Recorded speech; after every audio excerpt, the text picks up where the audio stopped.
ఇచ్చి ఎన్నికలు జరుపుతామనేటువంటి ఒక హామీ. బట్ ఆ 42% రిజర్వేషన్ల సాధనకు కాంగ్రెస్ పార్టీ చేసినటువంటి ప్రయత్నము అటు బిల్లు ఆమోదింపజేసి శాసనసభలోను శాసన మండలిలోను రాష్ట్రపతికి పంపారు. ఆ ప్రయత్నము అలానే ఉండిపోయింది, దానిపైన నిర్ణయం రాలేదు. తర్వాత 2018 తెలంగాణ పంచాయతీరాజ్ చట్టంలో ఉన్నటువంటి 285 క్లాజ్ ఏకి సవరణ చేసి 50% క్యాప్ ను తొలగించే ప్రయత్నం చేసి ఆర్డినెన్స్ తెచ్చే ప్రయత్నం చేశారు. అది కూడా దాదాపు వైఫల్యం చెందినట్టుగానే మనకు కనపడుతుంది. దెన్ నెక్స్ట్ వాట్ అనేటటువంటి ప్రశ్నలో కాంగ్రెస్ పార్టీ 42% రిజర్వేషన్లు సాధించడానికి ఒక కార్యాచరణ ప్రకటించినట్లుగా మనకు కనపడుతుంది. శ్రీకాంత్ 5, 6, 7 తేదీల్లో వాళ్ళు ఒక కార్యాచరణ ప్రకటించారు. 5వ తేదీ నాడు పార్లమెంట్ లో అంటే లోక్సభలో వాయిదా తీర్మానాన్ని ఇచ్చే అంశం పరిశీలనలో ఉంది. 6వ తారీఖు నాడు జంతర్ మంతర్ దగ్గర స్వయంగా ముఖ్యమంత్రితో పాటు మంత్రులు, ఎమ్మెల్యేలు, బీసీ సంఘాలతోటి ఒక ధర్నా.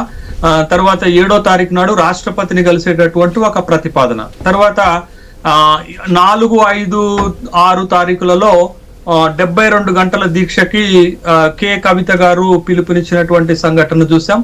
తర్వాత బీఆర్ఎస్ పార్టీ కూడా 8వ తారీఖు నాడు బీసీ గర్జన కరీంనగర్ లో ప్లాన్ చేస్తున్నట్లుగా మనం చూసాము. తర్వాత బీజేపీ కిషన్ రెడ్డి గారు చాలా బాధపడిపోతున్నారు. ఏంది అంటే 42% రిజర్వేషన్లు కాంగ్రెస్ ప్రతిపాదించిన ప్రకారం అయితే ముస్లింలకు 10% పోతాయి, బీసీలకు అన్యాయం జరుగుతుందని పాపం వాళ్ళు బాధపడిపోతున్నారు. అంటే అన్ని పార్టీలు కూడా బీసీల పట్ల బీసీల జపం చేస్తున్నట్టుగా, బీసీల కోసం కట్టుబడి ఉన్నట్టుగా, బీసీ అభివృద్ధి సంక్షేమాల కోసం పాటుపడుతున్నట్లుగా తీవ్రమైనటువంటి చర్చలు మేధోమదనం చేస్తున్నారు.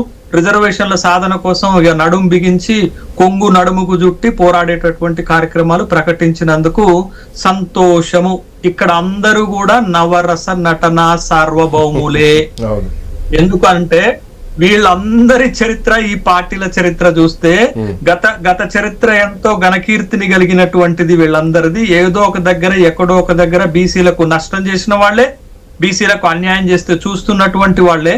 బట్ ఇవాళ రాజకీయ అవసరాల కోసం, బీసీల ఓట్ల కోసం ఈ జపాలు చేస్తున్నట్లుగానే మనకి కనపడుతున్నటువంటిది అంశం. అయితే దీంట్లో మనం శ్రీకాంత్ నీ చర్చలోనే నేను పాల్గొన్నటువంటి సందర్భంలోనే ఒక ప్రతిపాదన చేశాను ఒక 10 రోజుల క్రితం.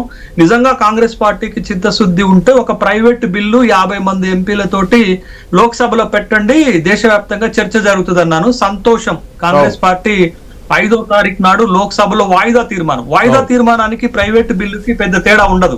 వాయిదా తీర్మానానికి కూడా 50 మంది సంతకాలు పెట్టాలి, ప్రైవేట్ బిల్లుకి కూడా 50 మంది సంతకాలు పెట్టాలి. దానికి స్పీకర్ అనుమతి ఉండాలి, దీనికి స్పీకర్ అనుమతి ఉండాలి. దానికి ఓటింగ్ ఉండదు, దీనికి ఓటింగ్ ఉండదు. కాకపోతే ఒక చర్చ జరుగుతుంది దేశవ్యాప్తంగా. తెలంగాణలో బీసీల రిజర్వేషన్లు 42% ఇవ్వటం న్యాయమా కాదా, ఎట్లా ఇవ్వవచ్చు, ఇవ్వటానికి ఉన్నటువంటి అవకాశాలు ఏంటి అనేది ఒక పార్లమెంట్ అంటే ఒక చట్టసభలో, దేశ అత్యున్నతమైనటువంటి చట్టసభలో ఒక బ్రహ్మాండమైనటువంటి చర్చ జరుగుతుంది. దేశ ప్రజల ముందుకు వస్తుంది, పార్టీల వైఖరి తెలుస్తుంది, ప్రభుత్వాల స్టాండ్ తెలుస్తుంది. ఒక చిన్న బ్రేక్ తీసుకుందాం. బ్రేక్ తర్వాత డిబేట్ విల్ బి కంటిన్యూ.